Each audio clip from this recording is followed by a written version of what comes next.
بسم اللہ الرحمن الرحیم۔ السلام علیکم ورحمۃ اللہ وبرکاتہ۔ ایک اکلوتی اور ماں باپ کی لاڈلی بیٹی کی کہانی جسے زندگی آزمانے پر تلی ہوئی تھی۔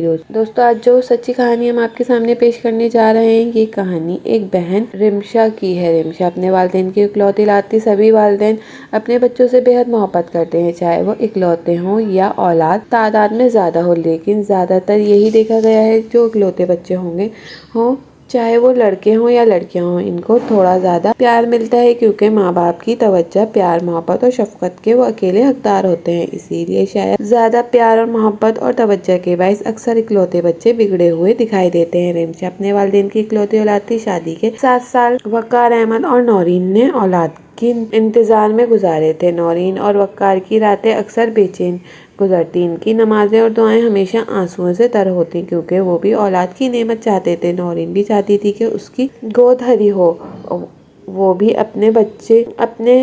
اپنی گود میں بچے کو کھلائے، اور پھر شادی کے 7 سال بعد اللہ تعالیٰ نے ان پر رحم کیا۔ نورین امید سے ہو گئی اور اللہ تعالیٰ نے اس کو اپنی رحمت سے نوازا۔ بچی کا نام رمشا رکھا گیا۔ ماں باپ نے بڑے لاڈ اور پیار سے بیٹی کی پرورش کی، اسے واقعی ہاتھ کا چھالا بنا کر رکھا، اس کے منہ سے نکلنے والی ہر بات کو پورا کرتے تھے۔ ماں باپ تو اپنی طرف سے اپنی شفقت اور محبت اپنی بچی پر نچھاور کر رہے تھے، مگر اس وقت وہ اس بات سے بے خبر تھی کہ ان کی بیٹی رمشا بگڑ رہی ہے، وہ ضدی طبیعت کی مالک بنتی جا رہی ہے۔ لیکن اس وقت دونوں میاں بیوی کو اس بات کا احساس نہیں تھا، بلکہ اکثر کبھی دیکھنے و سننے والے انہیں اس بات کا احساس دلانے کی کوشش کرتے کہ رمشا بہت ضدی طبیعت کی مالک ہے، یا وہ بگڑ رہی ہے، یا وہ بیٹی ذات ہے، اسے روکنا ٹوکنا چاہیے۔ تو دونوں میاں بیوی اس بات پر غصہ کرتے اور کہنے سننے والوں کو یہی جواب دیا کرتے کہ ہماری ایک ہی تو اولاد ہے، اس پر بھی سختی کریں۔ یوں ہی دھیرے دھیرے وقت گزرتا جا رہا تھا۔ رمشا عمر کے ساتھ ساتھ تعلیم کی منازل بھی طے کر رہی تھی۔ زندگی کے ہر موقع پر، ہر قدم پر، چاہے وہ پڑھائی کا معاملہ ہو، کپڑے، جوتے یا کوئی بھی چیز خریدنے کی بات ہو، رمشا ہر موقع پر ضد کرتی تھی اور اپنی بات منوا کر دم لیتی، چاہے اسے اس کے لیے اپنے ماں باپ سے بحث کیوں نہ کرنی پڑتی۔ خیر، وقت اسی طرح گزرتا گیا اور رمشا اب زندگی کے اس موڑ پر آ کھڑی تھی جب اس کے والدین اس کے لیے رشتہ تلاش کر رہے تھے۔ اس کی ماں اس کی شادی کرنا چاہتی تھی۔ رمشا بھی بہت خوش تھی، ماں باپ اس کے لیے جہیز بنا رہے تھے اور ساتھ ہی ساتھ رشتہ بھی دیکھ رہے تھے۔ آخرکار رمشا کے ماں باپ کو ایک خاندان پسند آئی۔ یہ نعمان کا خاندان تھا۔ نعمان اپنے والدین کا اکلوتا بیٹا تھا، 2 بڑی بہنیں تھیں، دونوں خاندان ملے ایک دوسرے کو پسند کیا اور پھر بات پکی ہو گئی۔ شادی کی تاریخ رکھ دی گئی۔ رمشا کے گھر میں اس کی شادی کی تیاریاں جاری تھی اور وہ ہر کام اپنی مرضی سے سر انجام دے رہی تھی۔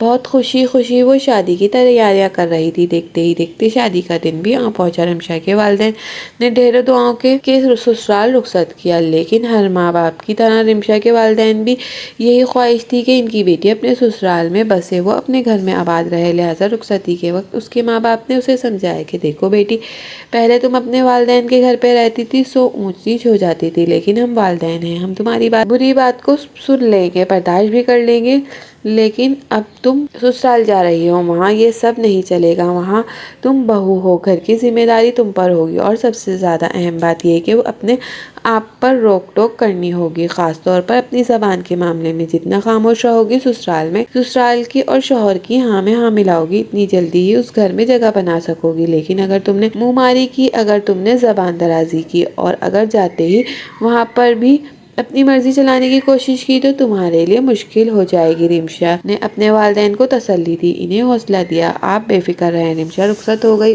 اب اس کی زندگی کے ایک نئے دور میں قدم رکھا ہے۔